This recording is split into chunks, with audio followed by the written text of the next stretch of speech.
Have you ever really stopped to think about the energy that's just constantly flowing all around us? I mean, think about a crackling fire releasing all that warmth, or an ice cube slowly, silently melting in your drink. These things all involve changes in heat. But how do scientists actually measure it with any precision? Well, today, we're going to dive into the brilliant tool they came up with to track that exact flow of energy. So, this is the big mystery we're tackling. It's one thing to say, hey, that fire is hot. But how much heat is it really putting out? See, trying to measure all the energy inside a system, every single jiggling molecule, every chemical bond is, well, it's pretty much impossible. So scientists needed a clever workaround, a way to measure just the part that we can actually see and feel, the heat that's being exchanged. And that clever tool, it's called enthalpy. It's a concept that was specifically designed to get around that impossible problem of measuring the total energy. Instead, it lets us focus directly on the heat content of a system. So let's build this idea from the ground up, piece by piece. Okay, the first piece of our puzzle is something called internal energy, which we just call U. This is basically everything happening on the inside of a system. It's the energy of molecules zipping around, vibrating, rotating, plus all the energy that's locked away in their chemical bonds. You can kind of think of it as the system's total internal bank account of energy. But that's not the whole story, right? A system doesn't just exist in a vacuum. It has to push against everything around it just to take up space. This energy, the work it does to occupy its own volume against whatever pressure is outside, is called pressure-volume work, or just PV work. It's kind of like the rent the system has to pay for the space it occupies. So when you put those two pieces together, the internal energy bank account and the rent it pays for its space, you get enthalpy. We call it H. It's the internal energy plus that pressure-volume work. This gives us a way more complete picture of a system's total energy footprint out here in the real world. Now, for this to be a useful tool, it has to be reliable. And it totally is, thanks to two really key properties. First, it's what we call a state function. All this means is that it doesn't matter how a system got to its current state, its enthalpy is the same. It's like altitude. Who cares if you took the stairs or an elevator? You're still on the 10th floor, right? Second, it's an extensive property, which is just a fancy way of saying more stuff means more enthalpy. Two logs have twice the enthalpy of one log. Simple as that. Okay, so we've got this equation, H equals U plus PV.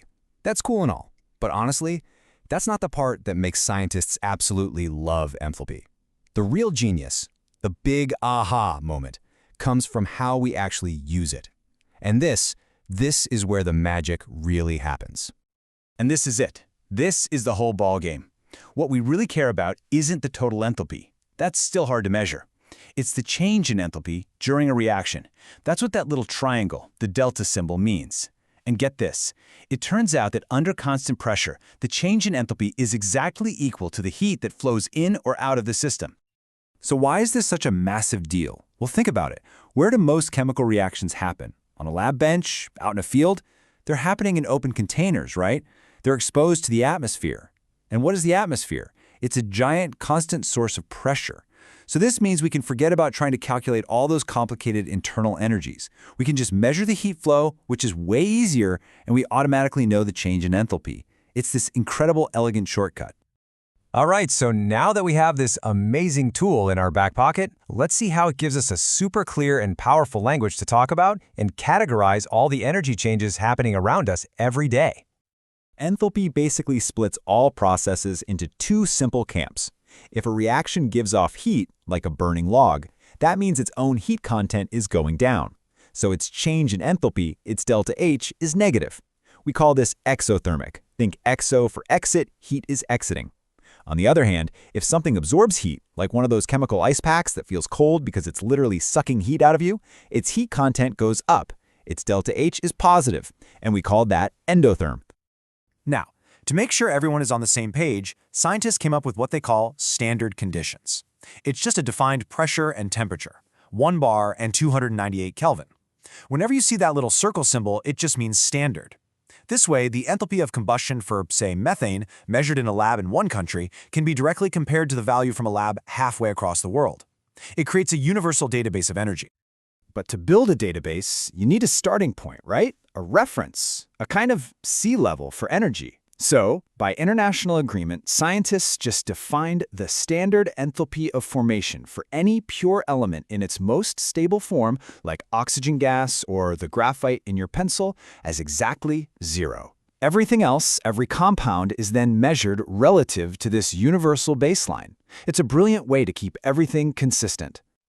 And this language isn't just for chemical reactions. It's also the perfect way to describe the energy it takes for physical changes, like something melting or boiling. So, let's take a mole of ice, which is about 18 grams, not very much. To melt it into liquid water, you have to put in exactly 6.01 kilojoules of energy. And notice, the temperature stays at 0 degrees Celsius the whole time it's melting. All that energy is going into just breaking apart the solid structure. That specific energy cost is what we call the enthalpy of fusion. Now check this out. To take that same mole of water and boil it into steam, it takes over 40 kilojoules of energy.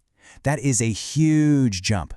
This shows you so clearly that it takes way, way more energy to completely separate molecules into a gas than it does to just loosen them up into a liquid. And enthalpy quantifies that difference perfectly for us. And remember how we said enthalpy is a state function, that the path doesn't matter? Well, this is where that pays off. The energy it takes to go straight from a solid to a gas, which we call sublimation, is simply the sum of the energy for melting it and then boiling it. It all just adds up perfectly. It gives us this really clean, consistent energy roadmap. So let's wrap this all up. We started with what seemed like an impossible measurement problem, and we've ended up with a completely new way to see and describe the world. So why does all this matter? At the end of the day, enthalpy is so much more than just a letter in an equation. It's a universal language for energy. It's what lets engineers calculate fuel efficiency, what allows chemists to predict if a reaction is going to get hot or cold, and even helps biologists understand the flow of energy that drives life itself. It's our consistent, reliable way to talk about heat. Think about it. The warmth coming off your morning coffee? That's an exothermic process. It's speaking to you in negative delta H. The sweat evaporating off your skin to cool you down? That's an endothermic process, talking in positive delta H. Once you get the hang of enthalpy, you start to hear these energy conversations everywhere. The world is constantly talking about energy, and now you speak the language.